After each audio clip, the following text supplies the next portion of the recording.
வணக்கம். Amudha Venugopal, wellness coach. நிறைய nutritionist, எங்களை மாதிரி வெல்னஸ் கோச்சஸ், நிறைய டாக்டர்ஸ் சொல்ற ஒரு நல்ல விஷயம் என்ன அப்படின்னா, நீங்க ரெகுலரா கரெக்டான அளவு தண்ணி குடிக்கணும் அப்படிங்கிறது தான். அது ஏன் தெரியுங்களா?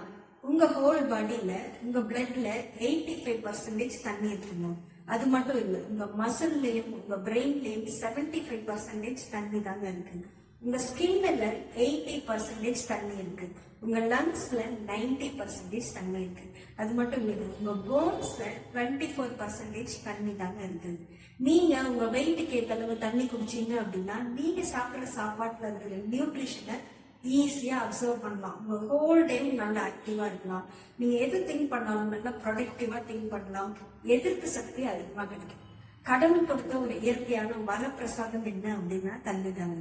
அந்த தண்ணி உங்க வெயிட்டுக்கு ஏற்ற அளவு எப்படி குடிக்கணும், எப்படி குடிக்க கூடாதுங்கிறத தெரிஞ்சு கரெக்டா ஃபாலோ பண்ணீங்க அப்படின்னா ரிமைனிங் பார்ட் ஆஃப் லைஃப் ரொம்ப ஹெல்த்தியா இருக்கலாம், ரொம்ப ஹாப்பியா இருக்கலாம்.